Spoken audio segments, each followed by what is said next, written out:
and welcome back to What Was That, the pod. I'm Jazzy.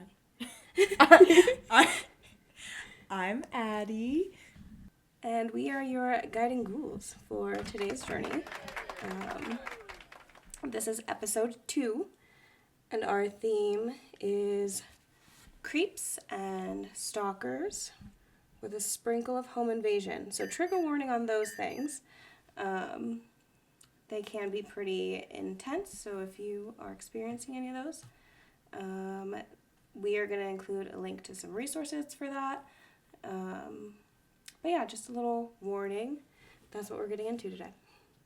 Fun stuff. Super light stuff. It'll be so fun. So light, so breezy, we're going to have a great time. Airy. Yeah, this is like when news reporters report school shootings. With a smile. Okay, well... On that note, do you want to dive into the first one? Jasmine's going to start us off today. Let's go, girl. All right, so our first story is called A Man Wanted to Eat My Tattoo. I'm a 29-year-old woman. I live big city life all by myself, but at the beginning of April, I moved to a medium-sized town about an hour away from the big city, along with my sister and our 4 pets. This happened a month after living here. My sister was preparing her final presentation for her arts undergraduate, which was going to be shown in the city, so she had spent the whole day there making her preparations. I was left home alone with our cats and dogs, so early in the evening I decided to go for a long walk with my 2 dogs. We walked for like an hour, but about 5 away from our home, as we headed back, I saw a man knocking on the door about a block away. I thought he looked a bit weird because he would knock on the door, look around, and then knock on the door, and then look around again. But he didn't look dangerous, so I just kept walking. I had to pass him by to take the street that would take me to my home. When I was about 10 meters away, he looked my way and started walking towards me. He was tall, slender, and carrying... Who? I said my type. Same seas. He was tall, slender, and was carrying what looked like a box of candy. He asked if I had any coins to spare, and I told him, "Sorry, mate, I only have my dogs' poopy bags. Have a good one." Oh, I only have my dog's poopy bags. Have a good one. Sorry, mate. I've only got my dog's poopy bags. I'm so sorry. And I was ready to keep walking when he saw one of my tattoos and stopped me. For some context, I have tattoos. I'm not heavily tattooed, but I have several on my arms and legs, and since I was wearing shorts, the ones on my legs were visible. The specific one he was looking at was the ghost of a woman in a traditional Japanese style. As he stopped me, he said, "That's a really cool tattoo. Would you give it to me?" I laughed uncomfortably, thinking he was joking, but he was dead serious, and just started staring at my tattoo. He then continued talking. "No, so you're just gonna let the maggots eat it? Such a shame. It would be better if a person ate it." That's so weird. I'm sorry. Stifled my laugh. At this point, he raised his face and looked me straight in the eyes with a very flat smile that seemed to attempt to be friendly, but only made me feel more uncomfortable. He asked my name, and not wanting to antagonize him, I gave him a fake one. Let's say it was Regina. Then he asked me if I live in town, to which I also lied, and said that I was just from the big city and just visiting. He told me that he used to live in the city too. He lived on the streets downtown. He told me he used to rap in buses to get money and just out of the blue started rapping about me, still looking me straight in the eye. He rapped about how I was very pretty, how amazing my tattoos were, and in his rap he said my name was Lorena. I corrected him and said my name was Regina, not Lorena. Since I had the suspicion, he realized I'd given him a fake name and was just testing me. He smiled and nodded. He then asked if I'd give him my number. I said that me and the dogs had to go home. We were expected. He pointed to the butcher shop a block away and told me we could sit over there while I gave him my number and that it wouldn't take long. But I told him I couldn't and that the one waiting for me at home was my boyfriend. But I was lying again, since I was home alone. His smile faded a bit and he said, "Well, that sucks." I wished him a good evening and turned around to leave, only for him to drop to his knees and grab my leg with both of his hands. He started caressing my tattoo while whispering, "This is a really goddamn cool tattoo." My dogs are pretty friendly, and they were calm during this whole exchange. My dogs, I'm sorry, I thought you I immediately was like, feet. My dogs are pretty friendly. He's down there by my feet. They start barking. But it's like just the toes. Her actual dog is super cool. Her toes. Her toes are menaces.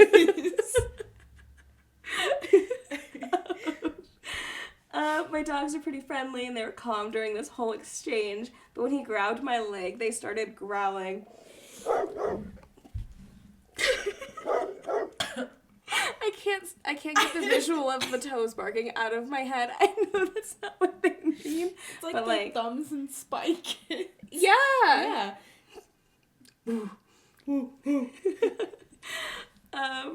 I pulled my leg out of his hand and wished him a good evening again and walked away as fast as I could.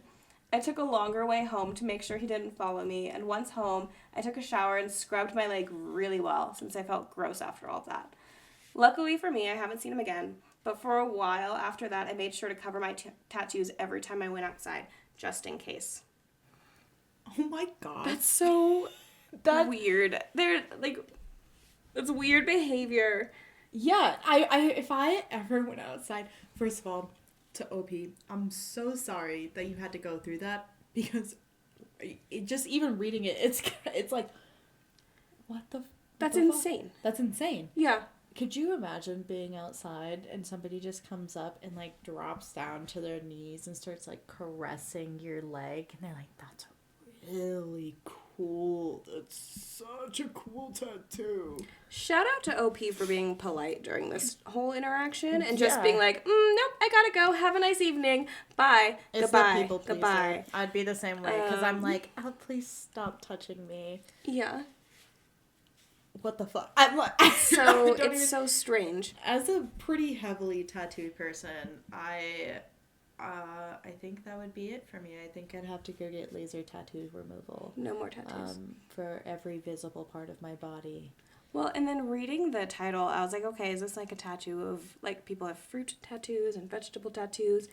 Oh, nope. I did not think that. I thought is somebody cutting off skin and trying to... I hate that so much. You're right, though. You are 1,000% right. It's giving... Did you ever watch Jeepers Creepers? I did. Yeah. I keep smacking my lips. I'm so sorry, listeners. Yes, I did watch Jeepers Creepers, but it's been a while. I haven't watched it since, like, 2021. I just remember watching it as a sleepover, and they throw the little ninja star that's the belly button. That's what it makes me think of. Nope, I don't remember that. I certainly don't remember that. But... I'm glad that you know I'm speechless. This is so unsettling. I would not want to go outside anymore. I do have a question. Do you think, not saying I'd ever eat a person, but if you did, do you think tattooed skin would taste different than regular skin? Just the skin? Yeah. And not any of, like, the meaty bits? Well, no, like, all of it. Like, if you were, like, to take a bite out of somebody's arm and it had a tattoo on it.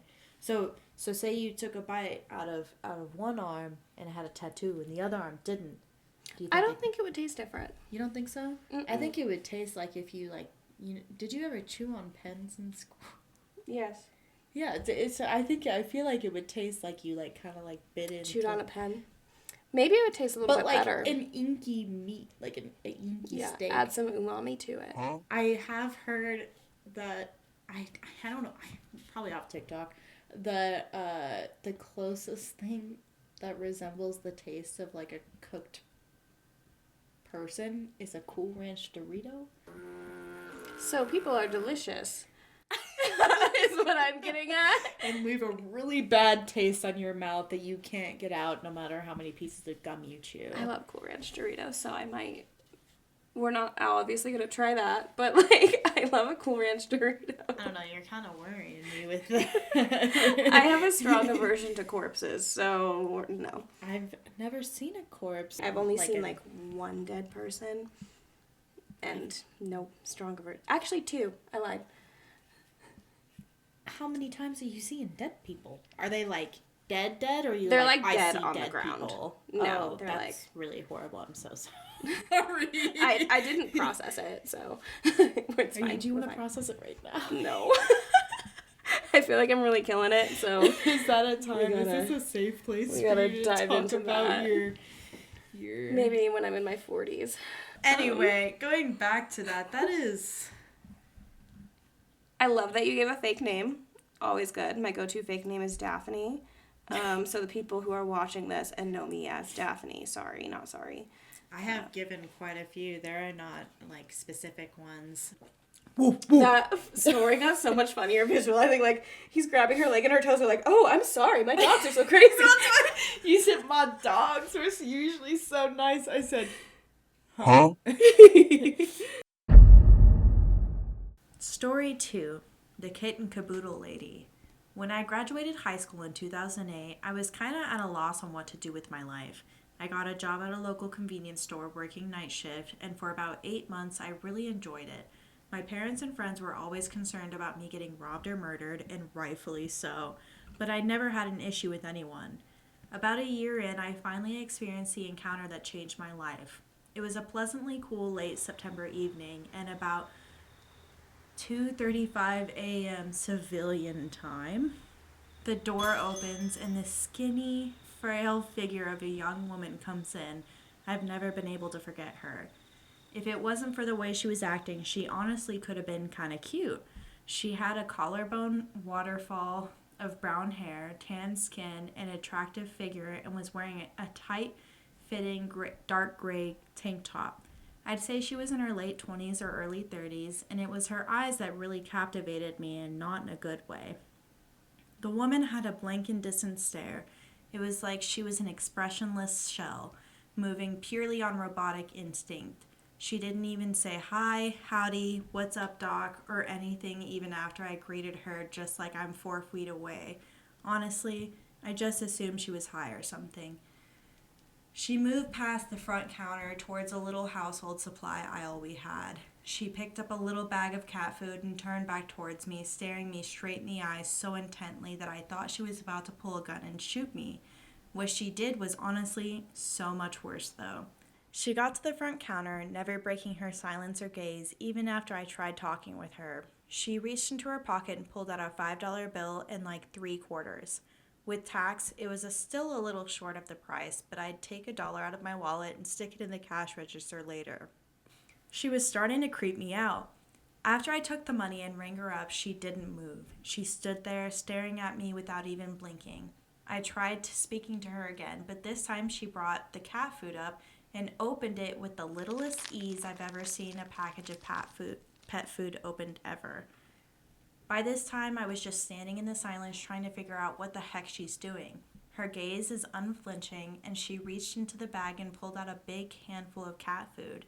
Staring at me as blank and expressionless as the very second she had entered the store, she shoved the whole handful of pet food into her mouth and started crunching away. Bits and pieces of the cat food dropped from her lips and onto the floor. I wanted to say something, but I was just too flabbergasted to even get my voice out of my throat. Finally, after a couple of minutes of chewing on her cat food, the woman just turned and walked out of the store holding the bag of pet food. My boss pulled the camera footage of the incident the following morning before I clocked out. He said he had seen the woman before, but only once in his 5 years of employment here. He told me, and I was kind of like, this is a lie, that she was a crazy woman who lived in an old mausoleum in a cemetery. He said the cops knew about her, and as a part of their initial nightly patrols would go and check on her to make sure she wasn't dead. That was the night that made me decide to go to trade school. I never want to work at a gas station ever again. Every so often, she still appears in my nightmares, just standing there, staring at me with deep, blank eyes, crunching on a handful of cat food. Nope, Never want to meet her again. That's really fair. That's Congratulations on trade school. Yeah, congratulations. That's a totally valid response. It reminds me of that scene in Longlegs where he goes up to the counter and he's like, cuckoo, cuckoo, like The to way like check out. I feel like anything I could like. Nick Cage did a good job of being a little creep in Longlegs. So I was like, I would hit that man with my car instantly. Yeah. Mm-hmm. Yeah. Mm-hmm. It is also giving Charlie Day just eating cat food. It's just his favorite snack. I don't know. Maybe she probably was high. As a kite, she has to be, right? Yeah, I mean, and maybe she thought it was just some like Chex Mix, and Yeah. she maybe just thought she was like watching TV or something. She came up to the counter and was just like, "This is a really boring show. Yeah. I think I'm gonna leave now." Yeah, she's like, I thought more happened in the movie The Clerks, as it turns out. They're just staring at me. Is this it? I do want to know what flavor of cat food, as weird as that sounds. Is that really a dividing? I just am factor curious, for you? because my cats are very particular with which flavors they'll eat. They will only eat frisky seafood sensations. I've tried much nicer cat foods with flavors that sound really good, and they went on a hunger strike. They didn't eat anything. I don't know. Working in customer service. I mean, I worked in customer service for so long. Yeah. So I feel like I would just be like, oh, well, okay. I'm just I- trying to pay rent. Could you just yeah. like... Can you take your cat food and eat it outside, please? It's actually stinking up this tiny convenience store. Yeah. I'm trying to sit here, enjoy my night, and you're coming in here and getting your fucking cat flakes everywhere. If that's what you like, that's what you like. But don't like it near me. Have you seen the clips of the cats who, like, when they eat the food, they, like they, like, really... That's what I imagine this woman is doing, just, like, Handfuls, and it's just falling all over. Yeah. Yeah. Absolutely. That's like so unsettling. That's like I think you should leave skit. Sorry, OP, I'm not trying to compare your probably really traumatizing story to I think you should leave and Tim Robinson, but it also kind of is. Like, In the with nicest... his sketches, if that happened in real life, I would be very, like, I'd be unsettled. Yeah, oh, for sure. For sure. But it could be a little Netflix It could. skit. Yeah, well, I'm glad you're not working there anymore. Story number 3. A stranger entered my apartment when I was 10. To begin this story, it's important to understand my father was never a good father. He lacked all the qualities of a normal, mentally healthy father, and we lived in very low-income housing. When he was in high school, he was told he was unable to have kids due to a car accident leaving his bits mangled. Unfortunately, he could, in fact, still have kids, and in his 20s and 30s, he managed to accumulate 13 kids. Whoa. 15 now. I was 13. Even though I lived a week on, week off custody with my father, it feels like I never really got to know him, nor was I introduced to more than one of my father's other kids that were before me. My older half-sister was the only person I'd ever met. I don't even know her mom. A lot of this memory has been repressed into the deep corners of my mind, so details might seem foggy. I'm 21 now, and I only recently fully acknowledged that it happened. I even confirmed it with my mom. When I was 10, someone entered our apartment. I can't remember what his name was, but he claimed to be one of my father's lost long children. He seemed to be in his late teens, early 20s, and asked if he could stay with us for a while he attempted to get back on his feet after moving up from California. I'm in Oregon. He didn't seem to have any belongings except an old laptop and was rough around the edges, mid-length hair, light shadow on the face, fairly skinny and tall. My dad was always weird about him, though. He told me that this was my brother, he was family, and that he would be taking my room for a bit while I was sleeping in the living room. What was weird was that my dad would never let me enter my old room. I remember thinking that even though my new brother is kind of odd in ways, he's a super cool guy. We played Minecraft together on LAN. He was a programmer trying to make some Skyrim-like game and showed me everything he had made so far. He stayed with us for around a month. The day he was chased out of our apartment, we were having a Minecraft redstone competition to whoever could make the cooler redstone build, and the next day we would present what we made and decide who had a better build. Unfortunately, that never came to happen because that night, I'm not sure what time it was, at least past midnight, I heard screaming. It was clearly my father, and loud banging coming from the wall over our apartment. After probably 30 seconds of banging on the couch, I witnessed my father full rage chasing out whoever my brother was as he ran out of the apartment holding a knife. My dad screamed and yelled and he chased him outside, but as he ran, my dad came back to make sure we were okay. Much later that night, I went to sleep with my dad sitting in the living room until dawn guarding the apartment. It wasn't until months later did I find out exactly what happened that night. Mostly my father's words, and he liked to embellish things, so we'll take this with a grain of salt. Apparently, who was ever pretending to be my brother went into my father's room late at night and stabbed him in the chest while he was sleeping. My father woke up, and since he had previous military work in the Middle East, I guess he sprung up pretty quickly into action as my younger sister was about to get stabbed. My father tackled the man and wrestled him for a bit, beating him senseless. After the struggle, he managed to get free and run out of the apartment. That's all I really can remember. Recently, I asked my mom about it, and she basically confirmed the whole story and added some bits that put it all together.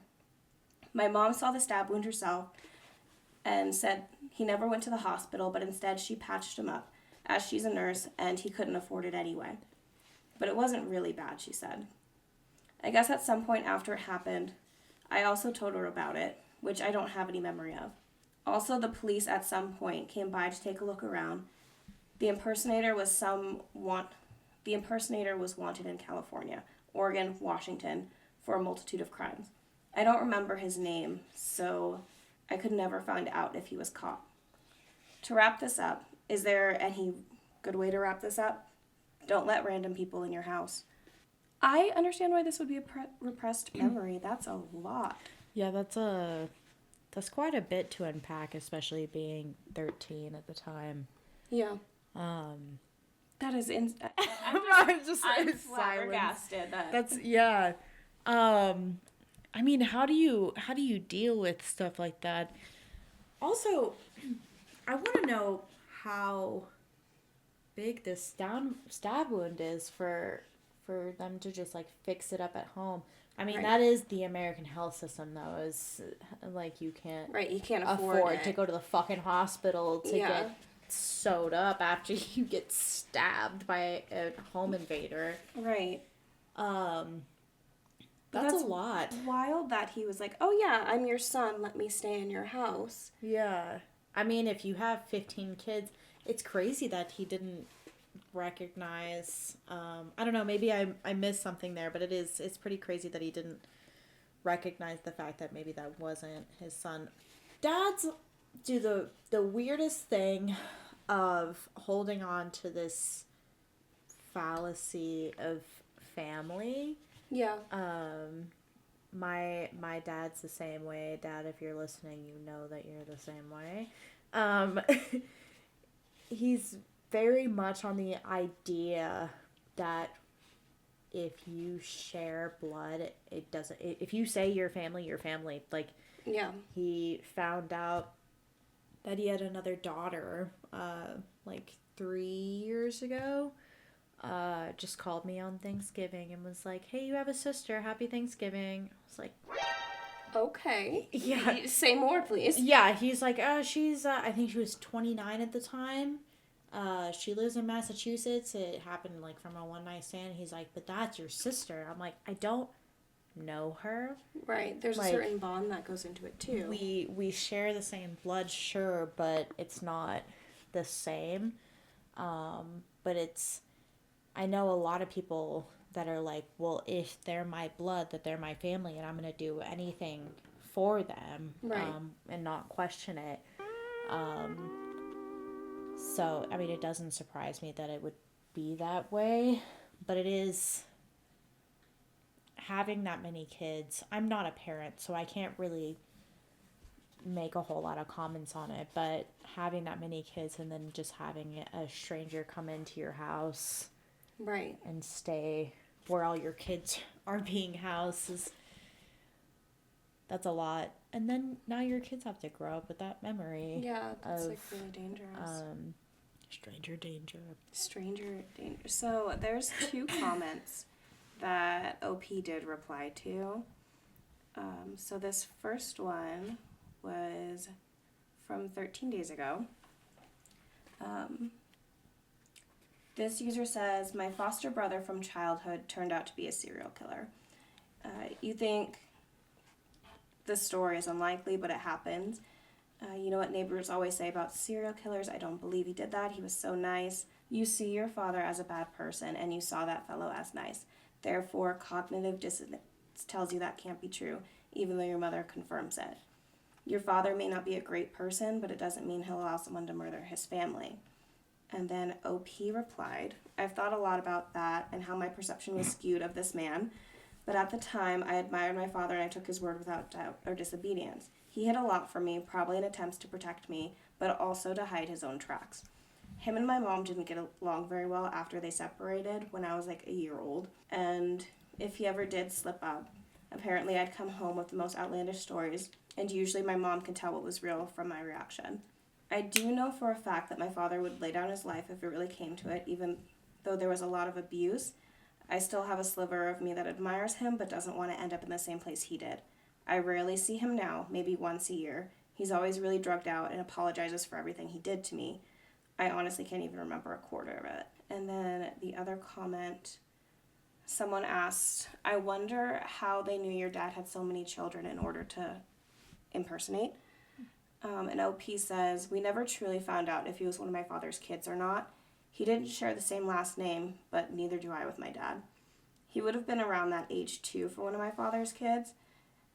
He already had 2 by 19, so he was either 39 or 40 when this happened. He kind of had my dad's general features as well, and my dad almost seemed to know him, but I didn't really question it when it came to he was authority. I swear I remember my dad telling me something later like, that wasn't your brother, he's wanted in 3 states. So, very intense. Yeah, that's a lot. That's a lot to unpack there.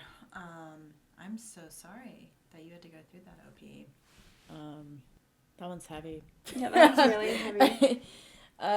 It is. I definitely wondered the same thing on how the dad couldn't like distinctly tell Right. that was his kid. He had to like question it, which isn't that so messed up that a woman can only have one kid every like year, every 9 months, but every year or so. Yeah. And a man can just Take that seed and throw it. pop him out. Like, no, I mean, he's not doing anything. I guess he is popping him out, but he's not popping him out. You know what I mean? Like, he's just tossing it out to the wind, painting with the colors of the wind, as they say. Yep. That's crazy. Yeah. 15 kids. That's so many kids. That's a lot of kids. I don't even like my That's like... one sibling. I mean, I guess if you have 14 siblings, your odds of liking them are better. Yeah, I mean, but they said they like didn't really even know their siblings. They met one of them. That's true. I did forget that one tidbit. Yeah, it was wild. All right, let's wrap this up with story number 4. The reason I always keep the doors locked. Back with another one, as I will likely post as I remember them. I've done so much healing this last year that buried memories keep resurfacing, like this little gem. This was some years ago when I was living in a different city. I hadn't really been on my own all that long, and my housing situation fell apart at the last minute, so I had to scramble to figure it out. Meaning, you guessed it, random roommates. Now, the year before I had a random roommate that was the most amazing person and ended up becoming a great friend, so I figured this would be the same. It was not. But that's actually not the focus of this story. Enter the roommates. Ben, who I did actually know a bit from the previous year and was becoming friends with, Tom, and Mike. Now, this was the very first couple of days after move-in, and we'd hung out all to get to know each other better, but Tom and Mike hadn't fully moved in yet. It was a big house, separate by floor, and the top level locked at the stairs. This is important to note. Ben and I lived upstairs with Tom and Mike downstairs. I've always been paranoid and definitely had good reason. So when I'm home, all the doors are locked. When I leave, all the doors are locked. I sleep with my bedroom door locked. I was home alone with Ben at work, and Tom and Mike sort of in and out moving stuff. I'll note here that both had a lot of expensive stuff, like a 5-figure range. Well, I was watching something on my laptop in my room, bedroom locked, and both entrances to my part of the house locked.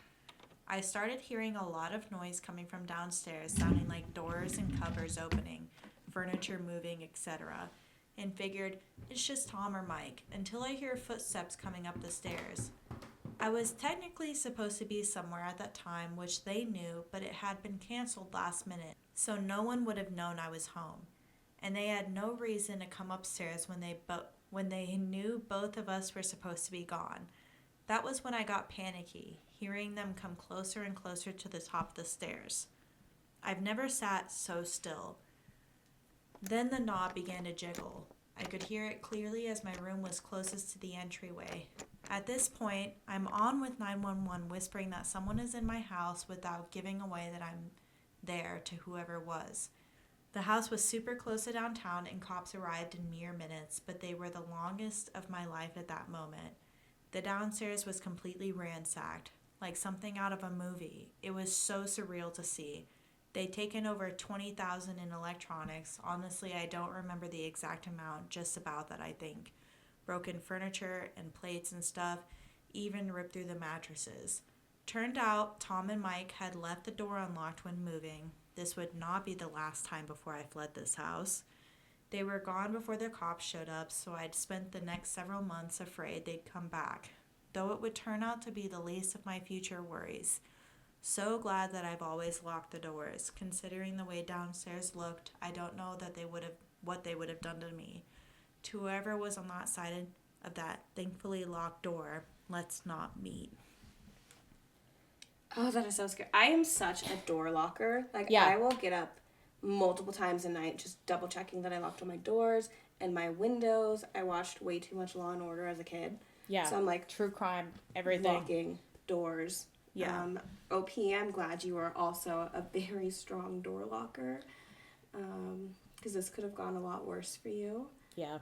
That's why I literally, like, I get up and I have to be like, I'm locking my door. I'm locking my window. Mm-hmm. And I go around and I, like, check every single closet. And it's hard if you have roommates to know that the door is locked. Right. It is super, super helpful that those, like, 2 units were so separated by that lock. But, I mean, that's terrifying to have to think about while you're, like, sitting in your room, you're just having a normal night, and then all of a sudden somebody you don't know is in your house taking all of your stuff and ransacking it. Right. While you're none the wiser. Right. And I can't imagine the amount of panic they were feeling waiting for the cops to arrive. Because, yeah, like they said, I'm sure minutes just felt like hours. Just waiting for someone to show up to help you. Because, like, what are you going to do? Yeah, it's like when you hide under the covers and you hope that a monster can't get you. Yeah. And you're just, like, praying and hoping that whoever's on that other side of the door doesn't have the ability to, like, break down that lock. Because I know I'd be in Baldur's Gate picking all the locks for every door, trying to get in and see what loot's on the other side. And I mean, if they already got $20,000 worth of stuff, I mean, they're probably wondering what's on the other side of this door. Let's get more, Is there more stuff? So it is really, really good that they had that. This Redditor actually has a lot of different posts on Reddit. So we'll probably read a couple more of their stories in the future that they've already talked to me about. So, yeah, it's crazy out there. My friend Morgan actually, she and her boyfriend at the time were living in this apartment in Fort Worth, and we had all come home one night, like, after hanging out, and their back door was smashed in. Oh my god. And someone had come and install in like all of their electronics, like their TV, their Wii, like everything was gone. And then I remember coming over after, like 2 days later, and the apartment complex literally had just like gotten a piece of, what's that wood? Like plywood? Yeah, like or not even plywood. What's the cheap wood? Is that plywood? Maybe. The wood that's all like stuck together. Yeah, just like fused together. Yeah. So they had just stuck a piece of plywood on the back door. Cool. That's it. Yep. They were like, good enough. yep, this is good. This is good. Nobody's gonna get through this. It's a piece of plywood. This see, this here is like stone. Yeah. Nobody's getting through this here. Safe and sound in this plywood. Yeah, I wouldn't be able to sleep at night. No. It's such a violating. I know this is like on a much less extreme scale, but one time my car was broken into. To be fair, I was getting ready for Halloween, and so we were like pre-gaming a little bit. I thought I left part of my costume in my car. I forgot to lock my car, so they really kind of just opened the door. I don't keep a lot in my car. It's like a scratched Ed Sheeran CD and like a tennis racket and a sleeping bag in case I get stuck on the mountains in the snow. American Girl shit. Apparently they didn't want my Ed Sheeran CD, but they did take my $13 Target tennis racket. So that was a bit rude. But I can't imagine how I would feel if they took $20,000 worth of stuff. Yeah. Like, absolutely insane. Yeah, that's insane. I'm so sorry that you had to go through that. And again, I reiterate, stranger danger is a very big thing. And we'll touch more on it as we move forward through each of our episodes. So we'd like to thank everyone for joining us for our second ever episode of What Was That? We really appreciate everyone's support, all of the Redditors that have shared their stories with us, everyone's support, all of our listeners. We love you. Mwah, mwah, mwah, mwah. We love you. Especially all the people that work with us and also our friends.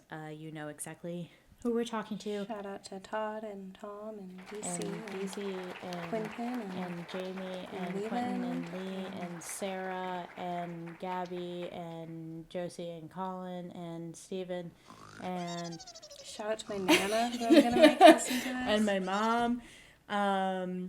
And again, all the Redditors and whoever else is just happening to listen to it on our second episode, which probably isn't a whole lot, but if you are, we love you too, because that's so sweet of you. Yeah, we appreciate you supporting our little project. Make sure you join our Reddit. It's whatwasthat_the_pod. We also have a TikTok, a YouTube. You can email us at whatwasthat.thepod@gmail.com. And yeah, until next time. Wait, what was that?